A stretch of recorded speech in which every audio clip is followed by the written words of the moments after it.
trying to figure out the best place to buy a home in Colorado Springs as a military buyer, especially when you're balancing BAH, future resale, and lifestyle, today I'm breaking down two very different options that most people end up choosing in between. And one of them comes with costs people don't expect. I'm going to walk you through new construction on the east side of Colorado Springs, specifically east of Marksheffel and east of Black Forest Road, and compare that to more established neighborhoods like Stetson Hills, Springs Ranch, Garden Ranch, Village 7, where I am right now, and older Briargate.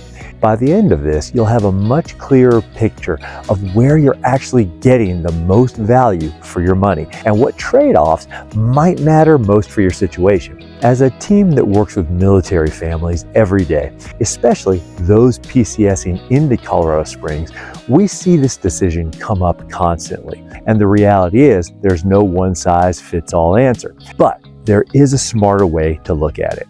So let's break it down. First, let's talk about new construction on the east side. This is where a lot of growth is happening right now. New neighborhoods, new builders, brand new homes, and for a lot of buyers, especially military families relocating, this feels like the obvious choice. So who is this best for? New construction is ideal for buyers who want something turnkey. You're not dealing with previous owners' wear and tear or outdated systems. Everything is brand new, from the roof to the furnace to the appliances. There's also a level of personalization depending on the stage of the building. You may be able to pick finishes, layouts, and design elements that make the home feel like yours from day one. And one of the biggest advantages, especially for military buyers, is the warranty. You're getting the builder warranties that cover major systems, which can give peace of mind during those first few years, especially if you're not planning to stay long term.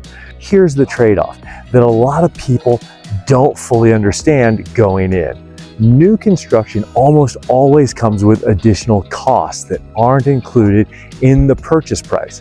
Things like landscaping, fencing, and window coverings can easily add $30,000 or more after you move in. These aren't optional if you want your home to function the way you expect. They're just delayed costs. On top of that, most of these neighborhoods come with HOA fees or metro districts. You're typically looking at anywhere from $80 to $300 per month. And these aren't just HOA dues. They're often tied to things like water infrastructure and community amenities like parks, pools, fitness centers.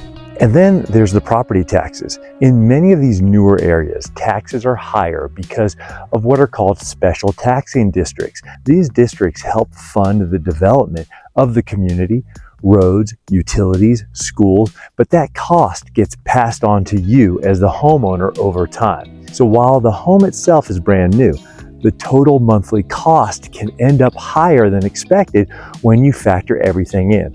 Now, after looking at new construction, let's shift to the other side of this comparison, more established neighborhoods.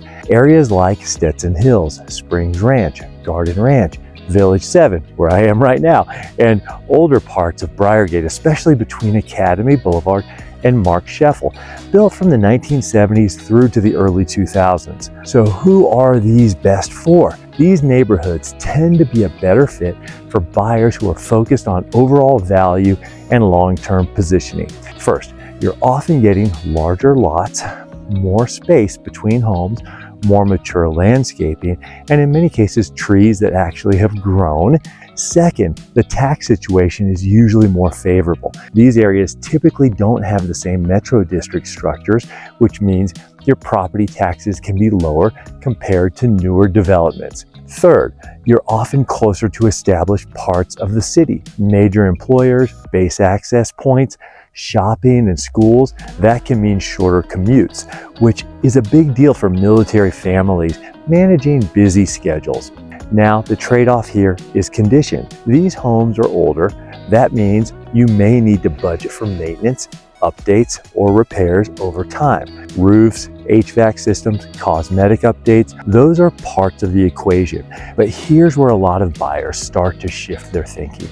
Instead of paying a premium up front for new construction, plus additional monthly costs, some buyers prefer to put that money into updates over time while benefiting from lower taxes and fewer ongoing fees. Before we go further, if you're watching this and you're trying to figure out which direction makes more sense for your situation, especially with your BAH and your timeline, there's a link in the description where you can get clarity or ask us directly. A lot of the people get stuck right at this decision point, and sometimes just talking it through makes everything click.